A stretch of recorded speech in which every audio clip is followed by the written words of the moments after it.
things are fluid, they change rapidly, and we have to be prepared. We are facing an invisible and very formidable enemy. Singapore stepping up the fight against COVID-19 as infections spike and new strains of the virus emerge. Trace Together will be mandatory from June 1st whenever you visit malls, workplaces, schools and gyms. And wishing you a happy Earth Day. Remember, every single one of us can contribute to a better planet.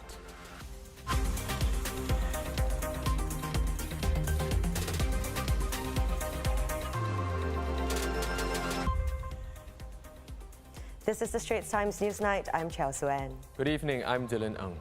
Tonight, Singapore is on heightened alert as COVID-19 infections continue to spike around the world, with new strains of the virus contributing to the spread. Ministers announcing today that 8 local cases of COVID-19 variants have been detected in Singapore. 7 are of the British variant and 1 is of the South African. But the cases have been isolated and ring-fenced with no further community spread. Against this global backdrop of rising cases and emerging variants of concern, we are on heightened alert. The situation in Singapore could escalate quickly if we let our guard down. The multi-ministry task force has also been calibrating our border measures to take into account the global situations. We will be tightening our measures given the deteriorating situation.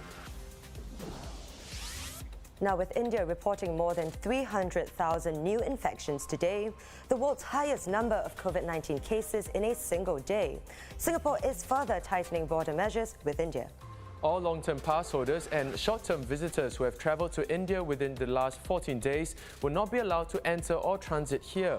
Now, this comes into effect from 11:59 p.m. tomorrow and includes people who have obtained prior approval to enter. Also, those with recent travel history to India who haven't completed their 14-day stay-home notice by tonight must serve a further 7 days at dedicated facilities instead of their places of residence. They will undergo 3 PCR tests when they arrive on the 14th day of their SHN and before the end of the 21-day period. Here's Minister Lawrence Wong explaining the need for tighter border measures. We've been monitoring the COVID-19 situation in India very closely, and all of you know that we made a move to tighten arrivals from India on Tuesday. But since then, the situation in India has continued to worsen. Within our community, as you heard just now, we've also picked up a few cases in the dormitories. Now, there is no evidence that these cases are linked to India or the new strain in India. But what is of concern to us is the risk of reinfection amongst recovered workers. These are workers that were previously infected, but now are getting infected again. The majority of new arrivals from India work in the construction, marine and process sectors, and they live in the dormitories. Even if they were to serve out the stay-home notice, we know that that is never 100% foolproof and leaks can still happen. And if such a leak were to happen amongst new Indian arrivals working in these sectors, then a new strain may get leaked into the dormitory, and worse, even recovered or vaccinated workers may get infected, and then we may see new clusters emerging again in our dormitories. The ministers also stressed that vaccination remains key in our fight against the pandemic. Minister Gan said that on top of the vaccination centres and clinics currently in operation, over the next 1 or 2 days, another 2 vaccination centres will be set up. However, he also stressed that our supply remains limited given the global shortage. Addressing concerns on the efficacy of the vaccine and whether there is a need for booster shots, Associate Professor Kenneth Mark said it depends on how the situation develops. At this point in time, there's quite a bit of thought that the vaccinations should be able to last us for at least 9 months, 12 months. We believe that it's going to be much longer than that, perhaps even 15 to 18 months. But beyond that, it's still a relatively uncertain situation. And there are 2 developments that may influence us in our thinking about giving further vaccinations, even to those who have received their first 2 vaccinations already. The first is, just as recovered workers may eventually have a gradually waning immune protection, this may also apply to those who have been vaccinated. And therefore, as we do tests following up some of these individuals who have been vaccinated, and we find that immune level starting to drift downwards, this would then be the right time to start planning to vaccinate these people as well. The other consideration are the viral variants of concern, where at this time the vaccines that we've chosen, the Pfizer and Moderna vaccine, have shown still efficacy against these variants of concern, but we have to prepare for the possibility that there may be future variants that where the vaccines that we currently use are not as efficacious. And if that were the case, it may well be the case that we need booster vaccine doses to augment the immunity that we already have from the previous vaccinations.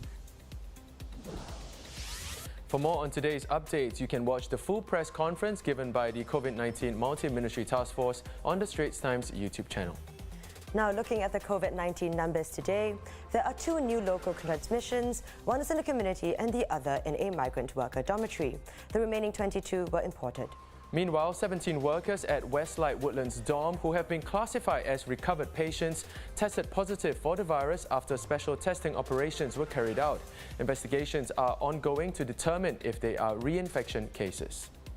And from June 1st, Trace Together will be the only form of check-ins at places with higher footfall, including shopping malls, workplaces, schools, places of worship, F&B outlets and gyms. Other modes of safe entry check-in, like scanning a safe entry QR code or using the SingPass app, will be discontinued. There will also be no need for separate check-ins at individual retail outlets inside large malls once Trace Together is used for check-ins. Singapore's Transport Ministry said that the date for the air travel bubble between Singapore and Hong Kong has yet to be fixed, but hopes to do so very soon. Now, the update comes after news that both sides had called off its plan to announce the bubble today. A Bloomberg source said the decision to postpone was initiated by Singapore.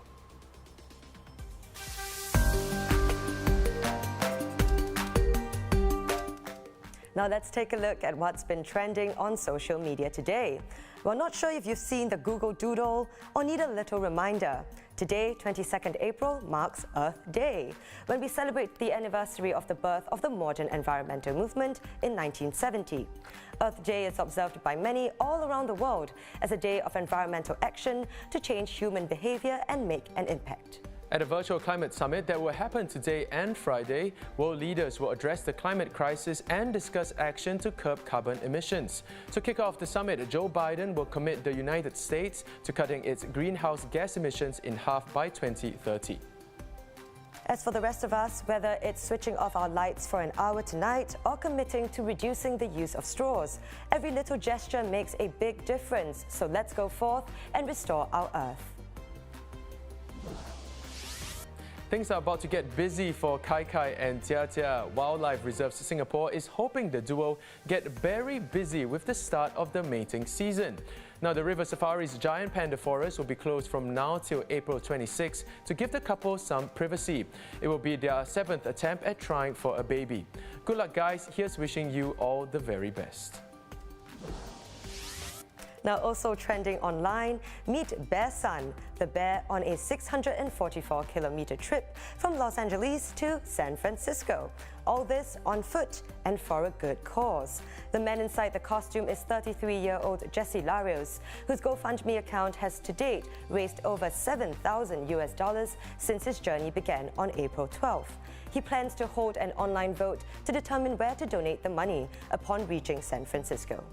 If you're curious, Bear Sun has been making stops along the way to eat and sleep, but not much else, besides taking pictures with fans who have spotted him during the journey. Now, you can visit I Am Bear Sun on Instagram for updates on his whereabouts and journey. Hats off to this guy, man.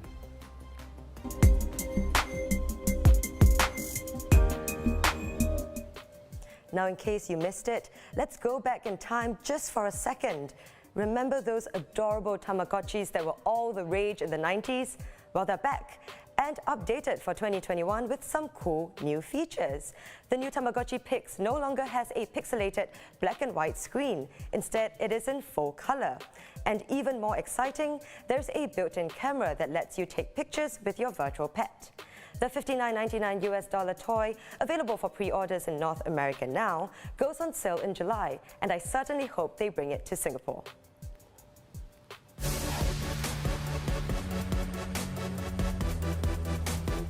And before we go, calling collectors and connoisseurs of rare whiskey, the world's first distillers library has opened right here in Singapore. The invite-only private client suite by Scottish distillers William Grant & Sons officially opened today, housing ultra-rare and old expressions from the family-owned distillers' archives, some of which are world exclusive and have never been released before. A select group of connoisseurs here will now have access to this curated portfolio of whiskies with prices ranging from approximately $6,000 to a whopping $350,000. Wow, very, very, very cool. And that wraps up the Straits Times Newsnight. Do visit straitstimes.com to see more news and videos. You can also subscribe to our YouTube channel by hitting the button below. Have a great evening. We'll see you tomorrow.